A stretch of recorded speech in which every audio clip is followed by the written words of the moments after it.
हरे कृष्णा। धर्मराज जी आगे कहते हैं, पतिव्रते सावित्री 71 दिव्य युगों की इंद्र की आयु होती है। ऐसे 28 इंद्रों का पतन हो जाने पर ब्रह्मा का एक दिन होता है। इसी प्रकार 30 दिनों का एक मास, 2 मासों की एक ऋतु और 6 ऋतुओं का एक वर्ष होता है। ऐसे 100 वर्ष की ब्रह्मा की आयु होती है। जब तक ब्रह्मा का पतन नहीं होता तब तक श्री हरि की आंखें खुली रहती हैं, उनकी पलकें उठी रहती हैं। जब वे आंख मूंदते हैं, पलक गिराते हैं, तब ब्रह्मा जी का पतन और प्रलय होता है। उसी को प्राकृतिक प्रलय कहते हैं।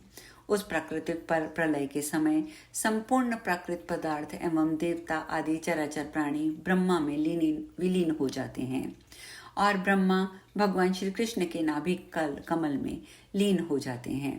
क्षीर सागर में शयन करने वाले श्री विष्णु तथा वैकुंठवासी चतुर्भुज भगवान श्री विष्णु परमात्मा श्री कृष्ण के वाम पार्श्व में लीन हो जाते हैं।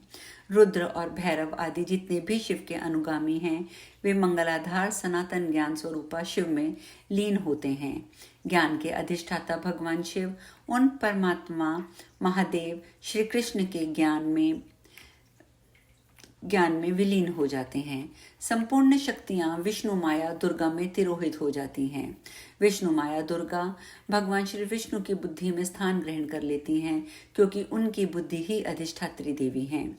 नारायण के अंश स्वामी कार्तिकेय उनके वक्ष स्थल में लीन हो जाते हैं। सुव्रते गणों के स्वामी देवेश्वर गणेश को भगवान श्री कृष्ण का अंश माना गया है। वे उनकी दोनों भुजाओं में प्रविष्ट हो जाते हैं। लक्ष्मी की अंशभूता देवियां लक्ष्मी में और लक्ष्मी श्री राधा में लीन हो जाती हैं। गोपियां और संपूर्ण देव पत्नियां भी श्री राधा में ही लीन हो जाती हैं। भगवान श्री कृष्ण के प्राणों की अधीश्वरी देवी श्री राधा उनके प्राणों में निवास कर जाती हैं। सावित्री, वेद तथा संपूर्ण शास्त्र सरस्वती में प्रवेश कर जाते हैं। सरस्वती परम ब्रह्म भगवान श्री कृष्ण की जिह्वा में विलीन हो जाती है। गोलोक के संपूर्ण गोप भगवान श्री कृष्ण के रोमकूपों में लीन हो जाते हैं। उन प्रभु के प्राणों में संपूर्ण प्राणियों के प्राण स्वरूप वायु का, उनके जठाग्नि में समस्त अग्नियों का तथा उनकी जिह्वा के अग्रभाग में जल का लय हो जाता है। जो सार से भी सारतर हैं तथा भक्ति सार अमृत का पान करते हैं, वे भक्त श्री वैष्णव जन अत्यंत आनंदित हो उन भगवान श्री कृष्ण के चरणाविंदों में लीन हो जाते हैं। शुद्र विराट महान विराट में तथा महान विराट परमात्मा श्री कृष्ण में लीन हो जाते हैं। श्री कृष्ण में ही रोमकूपों में संपूर्ण विश्व की स्थिति है।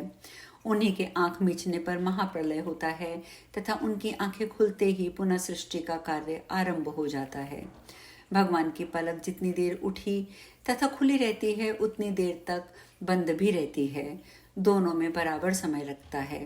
ब्रह्मा के 100 वर्षों तक सृष्टि चालू रहती है, फिर उतने समय के लिए प्रलय हो जाता है। सुव्रते ब्रह्मा की सृष्टि और प्रलय की कोई गिनती नहीं की जा सकती। ठीक उसी तरह जैसे भूमि में धूलि कणों की कोई गणना नहीं की जाती। जिन सर्वात्मा श्री कृष्ण के नेत्रों की पलक गिरते ही जगत का प्रलय हो जाता है और पलक के उठते ही उन परमेश्वर की इच्छा से सृष्टि आरंभ हो जाती है। उनके गुणों का कीर्तन करने में कौन समर्थ है? मैंने पिताजी के मुख से जैसा जैसा सुना है, वैसा वैसा आगमों के अनुसार वर्णन किया है। चारों वेदों में मुक्ति के 4 भेद बतलाए गए हैं। उन सबको सब में प्रभु की भक्ति को श्रेष्ठ माना गया है, क्योंकि इसके सामने सभी तुच्छ हैं। भक्ति मुक्ति से भी बड़ी होती है। एक मुक्ति सालोक्य प्रदान करने वाली, दूसरी सारूप्य देने में निपुण, तीसरी सामीप्य प्रदान करने वाली, चौथी निर्वाण पद पर पहुंचाने वाली कही जाती है। भक्त पुरुष महाप्रभु परमात्मा की सेवा को छोड़कर इन मुक्तियों की इच्छा नहीं करते।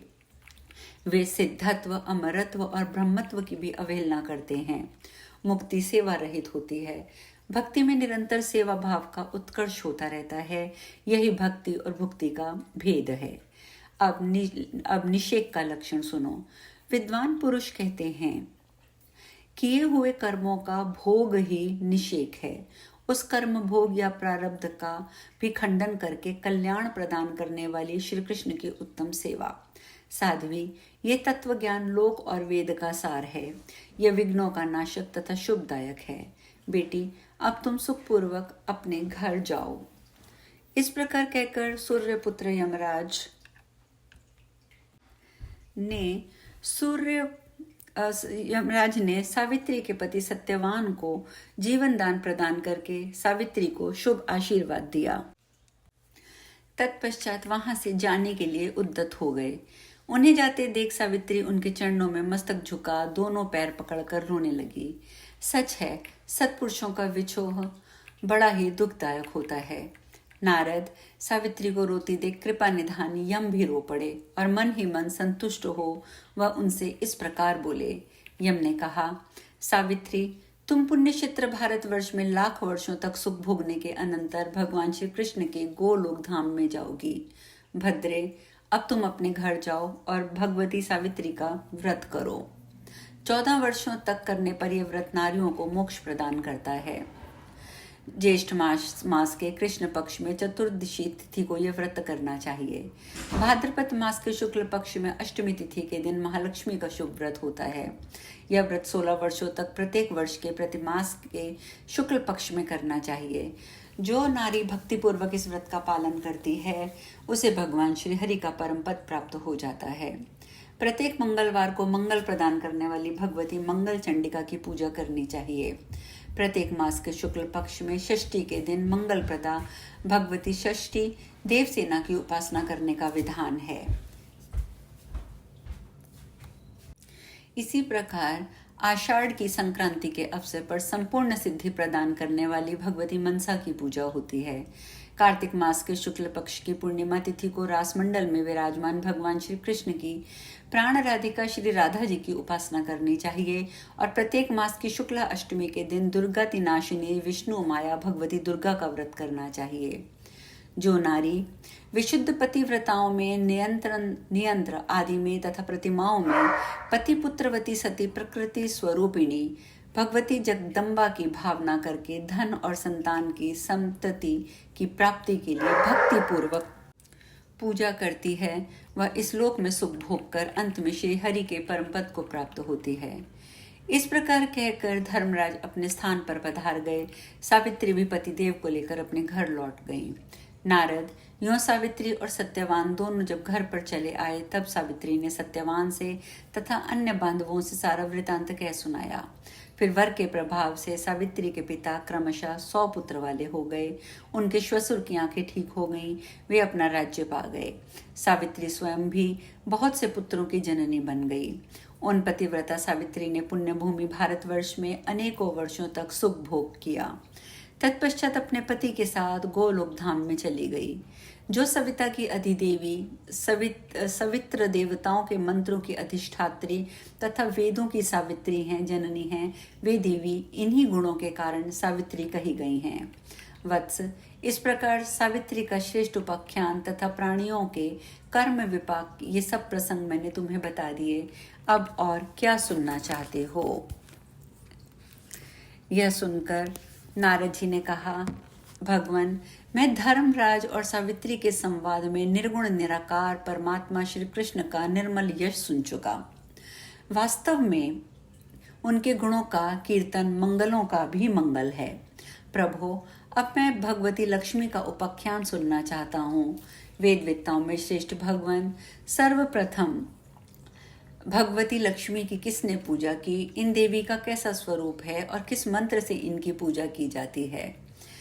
मुनि नारायण बोले, ब्राह्मण, प्राचीन समय की बात है। सृष्टि आदि की परम ब्रह्म परमात्मा श्री कृष्ण के वाम भाग से रासमंडल में भगवती श्री राधा प्रकट हुई। उन परम सुंदरी श्री राधा के चारों ओर वट वृक्ष शोभा दे रहे थे। उनकी अवस्था ऐसी थी मानो 12 वर्षीय देवी हो। निरंतर रहने वाली तारुण्य उनकी शोभा बढ़ा रहा था। उनका दिव्य विग्रह ऐसा प्रकाशमान था मानो श्वेत चंपक का पुष्प हो। उन मनोहारिणी देवी के दर्शन परम सुखी बनाने वाले थे। उनका प्रसन्न मुख शरद पूर्णिमा के कोटि कोटि चंद्रमाओं की प्रभा से पूर्ण था। उनके विकसित नेत्रों के सामने शरद काल के मध्यकालिक कमलों की शोभा छिप जाती थी। परम ब्रह्म परमात्मा भगवान श्री कृष्ण के साथ विराजमान रहने वाली वे देवी उनकी इच्छा के अनुसार 2 रूप में हो गईं। रूप वर्ण, तेज, अवस्था, कांति, यश, वस्त्र, आकृति, आभूषण, गुण, मुस्कान, अवलोकन, वाणी, गति, मधुर स्वर, नीति और अनुनय विनय में दोनों अर्थात राधा जी और लक्ष्मी जी समान थी। श्री राधा के बाएं अंश से लक्ष्मी का प्रादुर्भाव हुआ और अपने दाहिने अंश में श्री राधा स्वयं ही विद्यमान रही।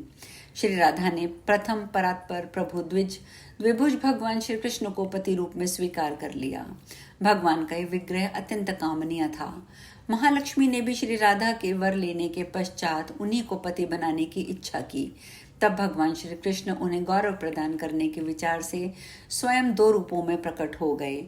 अपने दक्षिण अंश से वे दो भुजाधारी श्री कृष्ण ही बने रहे और वाम अंश से चतुर्भुज विष्णु के रूप में परिणित हो गए। उन्होंने महालक्ष्मी को भगवान विष्णु की सेवा में समर्पित कर दिया। जो देवी अपनी स्नेह भरी दृष्टि से विश्व को माता की भांति निरंतर देखती भालती रहती है, वे ही देवियों की महती होने के कारण महालक्ष्मी नाम से प्रसिद्ध हुई। इस प्रकार द्विभुज भगवान श्री कृष्ण राधा के प्राणपति बने और चतुर्भुज भगवान श्री विष्णु लक्ष्मी जी के। द्विभुज भगवान गोपों और गोपियों में आवृत हो गोलोक में अत्यंत शोभा पाने लगे और चतुर्भुज भगवान श्री विष्णु लक्ष्मी जी सहित वैकुंठ धाम को चले गए। ये भगवान श्री विष्णु और भगवान श्री कृष्ण दोनों समस्त अंशों में एक ही समान हैं। आगे हम चर्चा कल करेंगे। आज यहीं विश्राम लेते हैं। हरे कृष्णा।